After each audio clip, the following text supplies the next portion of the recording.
लोक जनशक्ति पार्टी में चल रहे सियासी घमासान के बीच आज एलजेपी अध्यक्ष चिराग पासवान ने खुला पत्र जारी किया है। उस पत्र में उन्होंने बीजेपी को नीतीश कुमार का असल चेहरा दिखाने की कोशिश की है। साथ ही उन्होंने बताया है कि कैसे मुख्यमंत्री नीतीश कुमार ने बीजेपी और खास तौर पर प्रधानमंत्री नरेंद्र मोदी के खिलाफ मुहिम चलाई और फिर खुद ही जाकर उसमें शामिल हो गए। साथ ही इस पत्र के जरिए उन्होंने चाचा पशुपति कुमार पारस और अपने चचेरे भाई प्रिंस राज पर जवाब दिया है। उन्होंने कहा कि मेरे चाचा हमेशा मुझसे पूछा करते थे कि मुझे क्यों प्रदेश अध्यक्ष के पद से हटाया गया, तो मैं उनको ये बताना चाहता हूं कि जिस समय उनको प्रदेश अध्यक्ष के पद से हटाया गया था उस समय लोजपा के राष्ट्रीय अध्यक्ष रामविलास पासवान थे और रामविलास पासवान यानी मेरे पिताजी चाहते थे कि प्रिंस राज अपनी जिम्मेदारियों को समझ जाएं। इस वजह से उनको प्रदेश अध्यक्ष पद से हटाया गया और प्रिंस राज को लोजपा का बिहार प्रदेश अध्यक्ष बनाया गया। उन्होंने पत्र में और बहुत सारी बातें लिखी हैं और नीतीश कुमार पर गंभीर आरोप भी लगाए हैं। पत्र आप अपने स्क्रीन पर देख सकते हैं। पत्र में चिराग ने लिखा है कि कोरोना महामारी की पहली और दूसरी लहर में हम सभी ने कुछ ना कुछ खोया है। पिछले वर्ष 8 अक्टूबर 2020 को लोक जनशक्ति पार्टी के लिए अपूरणीय क्षति का दिन था, जब हम सब ने हमारे नेता, हमारे आदर्श आदरणीय रामविलास पासवान जी को खोया था। ये एक ऐसा कठिन दौर था जब चुनाव सर पर थे, पर आप सबके आशीर्वाद से हम सब ने मजबूती चुनाव लड़ा और 25 लाख वोट पाकर पार्टी ने एक नई ऊंचाई हासिल की। 8% का मत हम लोगों ने तब हासिल किया जब हम लोग 135 सीटों पर चुनाव लड़े।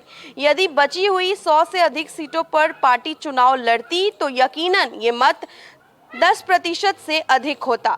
चिराग ने कहा कि चुनाव अकेले लड़ने का फैसला न सिर्फ राजनीतिक बल्कि सैद्धांतिक तौर पर भी जरूरी था।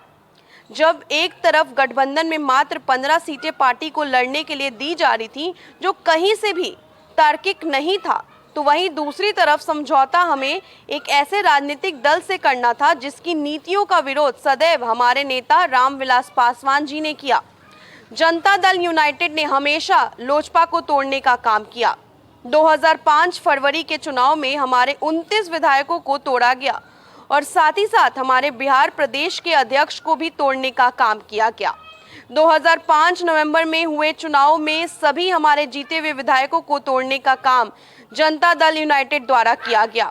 उसके बाद 2020 में जीते हुए एक विधायक को भी तोड़ने का काम इनके द्वारा किया गया और आज लोजपा के 5 सांसदों को तोड़ना जनता दल में बांटो और शासन करो की रणनीति को दोहराया है।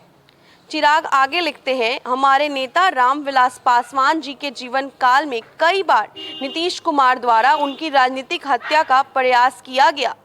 दलित महादलित में बंटवारा करवाना उसी का एक उदाहरण है। रामविलास पासवान जी ने और मैंने दलित और महादलित समुदाय में कभी कोई अंतर नहीं समझा और सबको एकजुट कर अनुसूचित जाति के लोगों के लिए संघर्ष किया। पर नीतीश कुमार ने मुझे और मेरे पिता को अपमानित करने का और राजनीतिक तौर पर समाप्त करने का कोई मौका शायद ही छोड़ा हो। चिराग आगे कहते हैं, इतना कुछ होने पर भी हमारे रामविलास पासवान जी नहीं झुके। पापा ने कभी भी नीतीश कुमार के साथ कोई समझौता नहीं किया। 2014 में हमारा गठबंधन बीजेपी के साथ था, तब नीतीश कुमार जी मौजूदा प्रधानमंत्री नरेंद्र मोदी के प्रधानमंत्री पद की दावेदारी के मुद्दे पर एनडीए से अलग हुए थे।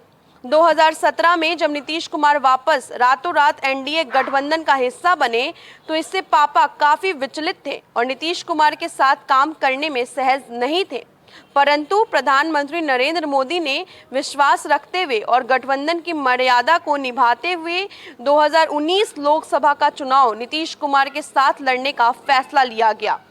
लोकसभा के चुनाव में हमारे 6 सांसदों को हराने में जनता दल यूनाइटेड के नेताओं ने कोई कसर नहीं छोड़ी। तो एलजेपी अध्यक्ष चिराग पासवान ने अपने पत्र में तमाम बातों का जिक्र किया है, साथ ही नीतीश कुमार पर गंभीर आरोप भी लगाए हैं।